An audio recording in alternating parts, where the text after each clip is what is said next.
Hello everyone, welcome back to my channel. तर आपण आजच्या ह्या व्हिडिओमध्ये मेयर्स कोड्स जे आहे ते स्टडी करणार आहोत. मेयर्स कोड हा जो टॉपिक आहे हा तुमच्या परीक्षेच्या दृष्टीने नितांत महत्त्वाचा आहे, अत्यंत महत्त्वाचा असा टॉपिक आहे. आता मेयर्स कोड जे आहे तर मेयर्स कोड खरं तर हे दोन चार्टर जे होते, चार्टर ऑफ 1726 आणि चार्टर ऑफ 1753 या दोन्ही मथळ्यांखाली आपण हे स्टडी करणार आहोत की दोघांमध्ये डिफरन्सेस काय होते. पण बेसिकली याचा जर उद्दिष्ट आपण बघितला, जर ऑब्जेक्ट बघितला तर तो काय होता की एक युनिफॉर्म ज्युडिशियल सिस्टम जी आहे ती त्या ठिकाणी एस्टॅब्लिश करायची होती. आता जे तीन आपले प्रेसिडेन्सी टाउन्स होते म्हणजे BMC, बॉम्बे, मद्रास आणि कलकत्ता, ह्या तीनही टाउन्समध्ये एकाच वेळेला तीन वेगवेगळ्या पद्धतीची ज्युडिशियल सिस्टम जी आहे ती अस्तित्वात होती आणि त्यामुळे काही प्रॉब्लेम्स क्रिएट होत होते. त्याकरता हे चार्टर ऑफ 1726 जे आहे हे इश्यू केलं गेलं होतं एक युनिफॉर्म ज्युडिशियल सिस्टम त्या ठिकाणी एस्टॅब्लिश करण्याकरता. आता चार्टर ऑफ 1726 जे आहे ते कोणी इश्यू केलं होतं तर किंग जॉर्ज वन. तुम्हाला एवढं लक्षात राहिलं तर तुम्हाला हे पण अतिशय सोपं जाईल. चार्टर ऑफ 1753 आणि इकडे किंग जॉर्ज वन आहे आणि हे इश्यू केलं होतं किंग जॉर्ज टू याने. सो सिम्पल आहे लक्षात ठेवण्यासाठी. पण आता याच्या मागचा उद्दिष्ट काय होता चार्टर ऑफ 1726 इश्यू करण्यामागे की युनिफॉर्म ज्युडिशियल सिस्टम जी आहे ती इंट्रोड्यूस करणे. मग आता 1753चा या ठिकाणी काय उद्दिष्ट होता की ह्या चार्टरच्या इश्युअन्समुळे जे मेयर्स कोड त्या ठिकाणी इस्टॅब्लिश झालं आहे त्याच्यामध्ये जे डिफेक्ट्स होते, म्हणजे जे 1726च्या चार्टरमध्ये डिफेक्ट्स होते ते दूर करण्यासाठी, ते रिमूव्ह करण्यासाठी चार्टर ऑफ 1753 जे आहे ते इस्टॅब्लिश करण्यात आलं होतं, इश्यू करण्यात आलं होतं. आता व्हॉट वर द रिझन्स, ह्याचे मेन रिझन्स जर आपण बघितले की जे 1726चा चार्टर होतं तर रिझन्स काय होते की बघा, हे जे तीनही प्रेसिडेन्सी टाउन्स होते ह्या तीनही प्रेसिडेन्सी टाउन्समध्ये ॲट द सेम टाईम तीन डिफरंट ज्युडिशियल सिस्टम ज्या आहे त्या ठिकाणी प्रिव्हेल करत होता आणि ज्यामुळे बरेचसे प्रॉब्लेम्स होत होते. कारण एकाच वेळेला वेगवेगळ्या पद्धतीची ज्युडिशियल सिस्टम जी आहे ती वर्क करत होती तिन्ही टाउन्समध्ये. त्यानंतर पॉप्युलेशन एक्सप्लोजनमुळे काय की expansion of trade and commerce झाला. आता expansion of trade and commerce झाला तर त्या ठिकाणी लॉ अँड ऑर्डर मेंटेन करणं हे खूप डिफिकल्ट झालं आणि त्यातल्या त्यात ऑलरेडी लॉज जे आहे ह्या टाउनचे वेगळे आहेत, ह्या टाउनचे वेगळे आणि ह्या टाउनचे वेगळे, असं असल्यामुळे अजूनच डिफिकल्टी जी आहे त्या ठिकाणी फेस करायला लागत होती.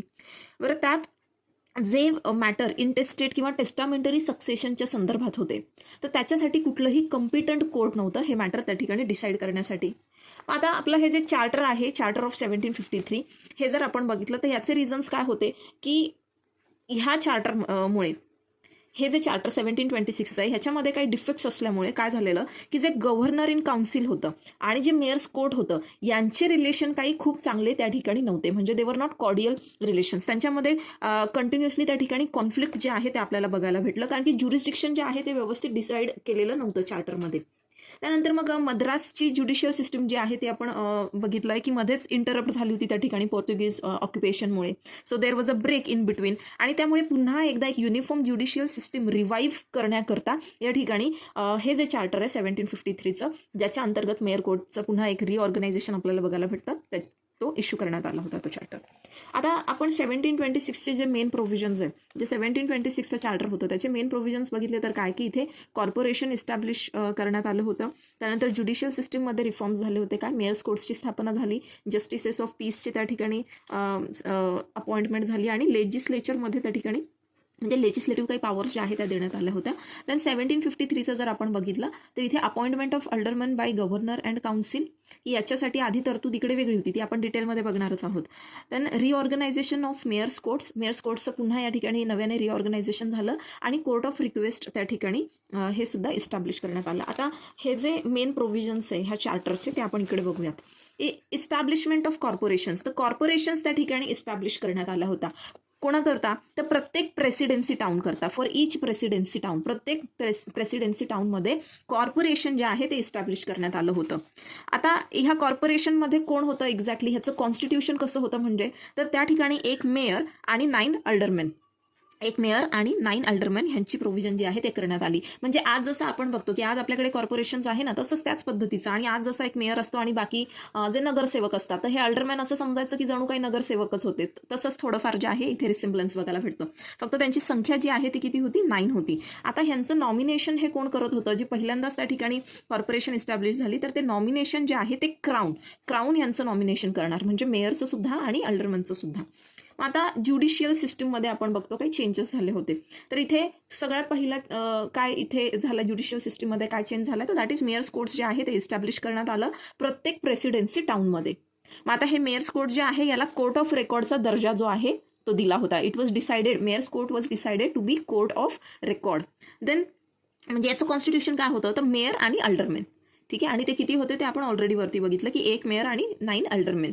ह्याचं कोरम काय होतं, हे 1 मेयर आणि 9 अल्डरमेन जे आहे हे तर कॉर्पोरेशनमध्ये आपण बघितलं की इतक्या लोकांची संख्या जी आहे तिथे त्याची तरतूद केली होती. पण कोर्ट ज्यावेळेस ॲक्च्युअलमध्ये कोर्टमध्ये हे बसता एखादं मॅटर ऐकतायत त्यावेळेला कोरम काय अपेक्षित होतं त्या ठिकाणी, तर 3चं कोरम.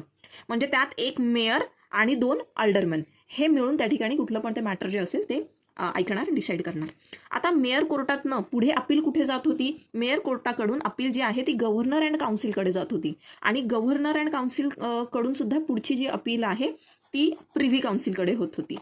देन ह्यांना ज्युरिस्डिक्शन कुठल्या मॅटरवर होतं, तर ज्युरिस्डिक्शन जे आहे सगळ्या सिव्हिल केसेसवर होतं आणि त्याच्यामध्ये सक्सेशनचे मॅटरसुद्धा इन्व्हॉल्ड होते. त्यानंतर मेयर्स कोर्टमध्ये शेरीफची एक अपॉइंटमेंटची तरतूद आपल्याला दिसते. आता हा शेरीफ कोण होता, म्हणजे कोर्टचे जे काही समन्स असतील, जे काही ऑर्डर्स असतील, तर कोर्टाने त्या ऑर्डर्स किंवा समन्स इश्यू केल्यानंतर ते सर्व्ह करायला लागतात ना त्या व्यक्तीच्या घरी जाऊन, तर ते सर्व्ह करण्याचं काम जो आहे हा शेरीफ करत असे. Next is justices of peace. मग या ठिकाणी क्रिमिनल म्हणजे for the administration of criminal justice करता त्या ठिकाणी जस्टिसेस ऑफ पीस जे आहे हे त्या ठिकाणी अपॉइंट करण्यात आले होते. आता हे जस्टिसेस ऑफ पीस म्हणजे नेमकं कोण होते, तर हे governor plus 5 members of the council. जे गव्हर्नर अँड काउन्सिल होतं ना, तर गव्हर्नर प्लस ते काउन्सिलचे 5 मेंबर मिळून त्या ठिकाणी जस्टिसेस ऑफ पीस जे आहे ते कॉन्स्टिट्यूट करत होते. आता हे कशा करता होते, तर पेटी क्राईम्स जे आहे ते त्यांना जे पेटी क्राईम्स करणारे ऑफेंडर्स होते त्या ऑफेंडर्सला त्या ठिकाणी पनिश करण्याकरता हे जस्टिसेस ऑफ पीस जे आहे ह्यांची नेमणूक जी आहे त्या ठिकाणी करण्यात आली. मग सिरियस क्राईम, कारण पेटी म्हणजे काय की किरकोळ स्वरूपाचे, मग सिरियस क्राईम्स जे आहे ते कुठे जात होते, तर सिरियस क्राईम जे आहे ते it was to be decided by court of record. मग कोर्ट ऑफ रेकॉर्ड म्हणजे इथे कोण होतं एक्झॅक्टली, तर या ठिकाणी governor plus 3 members of council. Governor plus 3 members of council हे होतं court of record for criminal matters. Then legislature आपण जो लास्ट पॉईंट पाहिला होता, तर इथे लेजिस्लेटिव्ह पॉवर्स जे आहे गव्हर्नर अँड काउन्सिलला देण्यात आल्या. लेजिस्लेटिव्ह पॉवर्स म्हणजे काय, लॉ मेकिंग पॉवर, की त्या ठिकाणी रूल्स किंवा लॉज काय फ्रेम करायचे असेल तर ती पॉवर जी आहे ती कोणाला दिली, गव्हर्नर अँड काउन्सिलला. पण कुठल्या संदर्भात, तर त्या प्रेसिडेन्सी टाउनच्या संदर्भात. म्हणजे ज्या प्रेसिडेन्सी टाउनचा तो गव्हर्नर असणार आहे त्या प्रेसिडेन्सी टाउन करता तो लॉज जे आहे तो फॉर्म्युलेट करू शकत होता. फक्त अट काय होती की जे काही लॉज या ठिकाणी तुम्ही फॉर्म्युलेट करणार ते इंग्लंडमध्ये असलेले जे लॉज आहे त्यांना कॉन्ट्ररी नसले पाहिजे. म्हणजे त्या इंग्लंडच्या लॉजमध्ये आणि भारतात तुम्ही इथे जे लॉज फ्रेम करताय त्याच्यामध्ये विरोधाभास नसावा. आता इथे बरेचसे कॉन्फ्लिक्ट्स पण आपल्याला बघायला भेटले. मग हे मेयर्स कोर्टची जी ही स्थापना झाली, आपण बघतोय हे सगळं 1726चं जे चार्टर आहे त्याच्या अंतर्गत जे मेयर कोर्टची स्थापना झाली. तर इथे एक कन्व्हर्जन केस किंवा पॉप्युलरली याला शिंपीज केस असंही म्हटलं जातं. 1730ची ही केस होती. यात काय झालं की एक हिंदू महिला होती जी शिंपी होती, इथे स्पेलिंग चुकली आहे, शिंपी होती. तर तिने कन्व्हर्ट केलं ख्रिश्चॅनिटीमध्ये आणि तिने लग्न पण केलं मग ख्रिश्चन माणसासोबत. पण तिला एक 12 वर्षांचा मुलगा होता. तिने हिंदू धर्म सोडून त्या ठिकाणी ख्रिश्चॅनिटीमध्ये कन्व्हर्ट केलं. त्यामुळे मग तिच्या नातेवाईकांनी काय केलं की तिचा जो 12 वर्षांचा मुलगा होता त्याची कस्टडी स्वतःकडे घेतली. आता तिने काय केलं, मग तिने जे मेयर्स कोर्ट होतं त्या मेयर्स कोर्टमध्ये सूट फाईल केला तिच्या रिलेटिव्सच्या अगेन्स्ट. कशा करता की त्यांनी अनलॉफुली डिटेन केलेलं आहे कोणाला, तिच्या मुलाला पण, आणि तिचे काही ज्युएल्स म्हणजे काही असेल तिचं काही किमती सोनं नाणं वगैरे जे काय असेल ते त्यांनी स्वतःच्या कस्टडीमध्ये ठेवलं. याच्या रिकव्हरीसाठी तिने काय आहे एक सूट जो आहे तो फाईल केला. आता इथे मेयर कोर्टाने काय केलं, मेयर्स कोर्टने तिच्या फेवरमध्ये डिक्री जी आहे ती पास केली. म्हणजे ती जी महिला होती जिच्या मुलाला तिच्या रिलेटिव्सने स्वतःच्या ताब्यात घेतलेलं होतं तिच्या फेवरमध्ये पास केली. म्हणजे कस्टडी जी आहे मुलाची पण आणि जे काही त्या ठिकाणी ऐवज होता मौल्यवान त्याची कस्टडी त्या महिलेला देण्यात यावी असं कोर्टाने त्या ठिकाणी आदेश दिला. आता मग ह्या डिक्रीच्या विरोधात पुढे अपील गेलं गव्हर्नर अँड काउन्सिलकडे, जे आपण मागे बघितलं की अपील जे आहे गव्हर्नर अँड काउन्सिलकडे होऊ शकत होती. आता अपील इकडे गेलं, पण ते कोणी अपील केली, तर जो हेड ऑफ द कास्ट होता. आपण इथे बघितलं की ती महिला शिंपी होती. मग जो शिंपी समाज होता त्या समाजाचा जो कोणी त्या ठिकाणी हेड पर्सन होता त्या हेड पर्सनने काय केलं की एक अपील जी आहे पुढे गव्हर्नर अँड काउन्सिलला केली. का केली त्याने काय म्हटलं की मेयर्स कोर्टला आमच्या रिलिजियस कॉन्फ्लिक्ट्समध्ये इंटरफेअर करण्याचं किंवा आमचे रिलिजियस कॉन्फ्लिक्ट्स त्या ठिकाणी डिसाईड करण्याचं कुठलंही ज्युरिस्डिक्शन नाही आहे. तरीसुद्धा मेयर कोर्टाने असा निर्णय दिलेला आहे. मग इथे गव्हर्नर अँड काउन्सिल जे होतं त्यांनी काय केलं, मेयर्स कोर्टाचा डिसिजन जो आहे तो क्वॅश केला. तर हा जो कॉन्फ्लिक्ट आहे बेसिकली ह्या केसवरनं आपल्याला काय समजतं बघा, इथे गव्हर्नर अँड काउन्सिल आणि आपलं हे जे मेयर्स कोर्ट आहे ह्यांच्यात काय दिसतंय, आपल्याला कॉन्फ्लिक्ट दिसतंय. का? कारण की ज्युरिस्डिक्शन जे आहे ते कुठे ना कुठे व्यवस्थित त्या ठिकाणी डिसाईड केलेलं नव्हतं 1726च्या चार्टरने, आणि त्यामुळे क्लॅशेस जे आहे आपल्याला बघायला भेटतात. मग त्यानंतर एक अरब मर्चंट्स केस पण होती. एक अरब मर्चंट होता, तो समुद्र मार्गाने काय की इंडियाकडे येत होता. आता इथे गुजरातचं जे सी कोस्ट आहे त्याच्याजवळ काय झालं की त्याच्या जहाजाला आग लागली, आणि मग एक व्यक्ती होता ज्याने त्याला वाचवलं. आता त्या मर्चंटला वाचवलं, मर्चंट म्हणजे काय, व्यापारी, ठीक आहे. तर इथे त्या मर्चंटला वाचवलं ज्या व्यक्तीने, त्याच व्यक्तीवरती त्या मर्चंटने चोरीचा आरोप लावला. कारण की ज्यावेळेस तो त्या ठिकाणी त्याच्या जहाजाला आग लागली आणि तो त्या ठिकाणी बुडणार होता, तर तेव्हा त्याच्याकडे काही किमती असा ऐवज पण होता. मग तो काय बोलला की माझे व्हॅल्युएबल पर्ल्स जे आहे, म्हणजे मोती जवाहरात जे काय त्याचं असेल, तर तो बोलला की ते माझे जे आहे ते हरवले आहे, आणि मला खात्री आहे की ज्या माणसाने मला वाचवले त्यानेच ते चोरलेले आहेत. मग आता त्याने ज्याने रेस्क्यू केलं त्याच्यावरच आरोप लावला. कुठे? मेयर्स कोर्टामध्ये त्याने सूट फाईल केलं, म्हणजे प्रकरण जे आहे तिथे गेलं. मग मेयर कोर्टाने काय केलं, मर्चंटच्या फेवरमध्ये त्या ठिकाणी डिक्री जी आहे ती पास केली. आता जेव्हा प्रकरण इथे आलं होतं तेव्हा ऑलरेडी गव्हर्नर अँड काउन्सिलने मेयर्स कोर्टला काय केलं होतं, ऑलरेडी वॉर्न केलं होतं की तुला अथॉरिटी नाही आहे हे मॅटर इथे डिसाईड करण्याचं, हे तू करू नकोस. पण तरी सुद्धा मेयर कोर्टाने काय केलं, तिथे निर्णय जो आहे तो मर्चंटच्या फेवरमध्ये दिला. तर वेळोवेळी असे क्लॅशेस जे आहे आपल्याला बघायला भेटतात. मग आता 1753च्या चार्टरने नेमके काय चेंजेस केले, कारण आपण सुरुवातीला पाहिलं की हा चार्टर काय इश्यू झाला की 1726च्या चार्टरमध्ये जे डिफेक्ट्स होते ते दूर करण्यासाठी.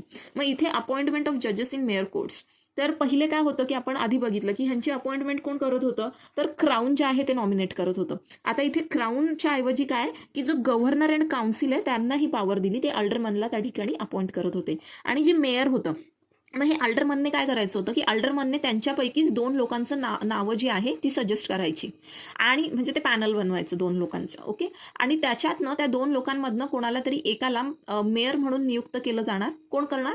गव्हर्नर अँड काउन्सिलच. तर ही अपॉइंटमेंटची जी पॉवर आहे जी आधी क्राऊनकडे होती ती गव्हर्नर अँड काउन्सिलकडे देण्यात आली. Then reorganization of mayor's court. मग आता इथे रिऑर्गनायझेशन मध्ये काय झालं, बेसिकली जे ज्युरिस्डिक्शन आहे, ज्युरिस्डिक्शनच्या बाबतीत आपण सुरुवातीला पाहिलं की हे सगळे सिव्हिल मॅटर्स आणि जे काही इतर मॅटर्स होते सक्सेशन संदर्भात ते बघू शकत होते, डिसाईड करू शकत होते. मग त्याच्यामध्ये ब्रिटिश पण आले आणि इंडियन्स पण आले, म्हणजे नेटिव्ह ज्यांना आपण म्हणतो इंडियन्स. मग आता इथे 1753च्या चार्टरने इथे क्लिअर कट डिस्टिंक्शन केलं की तुम्ही सगळ्या प्रकारचे सिव्हिल सूट जे आहे ते बघू शकतात, पण तुम्ही नेटिव्हजला ट्राय करण्याचं, म्हणजे नेटिव्हचे सिव्हिल सूट जे आहे ते डिसाईड करण्याची पॉवर जी आहे ती मेयर कोर्टाला नसणार, असं हे चार्टरने सांगितलं. मग ती पॉवर कधी असू शकते, जेव्हा ते नेटिव्हज विलिंगली सबमिट करता, म्हणजे ते स्वतःहून त्या कोर्टाच्या ज्युरिस्डिक्शन पुढे सबमिट करता की ओके तुमचा जो निकाल असेल तो आम्हाला मान्य असेल. आणि इकडे एक पॉवर अजून देण्यात आली की अल्डरमन आणि मेयर ह्यांच्या संदर्भातच्या काही केसेस असतील, त्यांचे मॅटर असतील, तर त्यांचेच मॅटर त्यांच्या कोर्टामध्ये ऐकण्याची पण पॉवर जी आहे इथे मेयर्स कोर्टाला दिली. पण मग इथे आता सपोज हा मेयर आहे, तर ह्याच्या संदर्भात काही तिथे सूट आहे, काही मॅटर आहे त्या ठिकाणी, तर हा मेयर त्या जजेसच्या सीटमध्ये बसणार नाही जेव्हा त्याचंच प्रकरण त्या ठिकाणी चालू आहे, कारण की स्वतःच जज आणि स्वतःच त्या ठिकाणी अक्युज असं नसू शकतं. त्यामुळे तेवढी एक प्रोव्हिजन जी आहे ती इथे दिली होती. Then creation of court of request. मग प्रत्येक प्रेसिडेन्सी टाउनमध्ये, इच पी टाउन म्हणजे इथे प्रेसिडेन्सी, तर प्रत्येक प्रेसिडेन्सी टाउनमध्ये कोर्ट ऑफ रिक्वेस्ट जे आहे ते इस्टॅब्लिश करण्यात आलं होतं. आता ह्यांना कुठले मॅटर ऐकण्याची पॉवर दिली होती, तर सिव्हिल केसेस किती 5 पगोडाजपर्यंत, ज्याची व्हॅल्यू जी आहे 5 पगोड्यांपर्यंत होती, ते सिव्हिल केसेस ऐकण्याची ह्यांना पॉवर होती, डिसाईड करण्याची. देन आता हे कोर्ट ऑफ रिक्वेस्टमध्ये कोण असायचे, तर इथे कमिशनर जे आहे ते अपॉइंट केले होते आणि त्यांचा नंबर किती होता, 8 ते 24. So this was all about mayors court. तुम्हाला हे पॉईंट्स, हा चार्ट जरी तुम्ही असा लक्षात ठेवला तरी तुम्हाला आरामात 15 मार्कांसाठी हा प्रश्न आला आणि छान असं लिहिलं तुम्ही तर 12 मार्क्स तुम्हाला नक्कीच मिळू शकतात.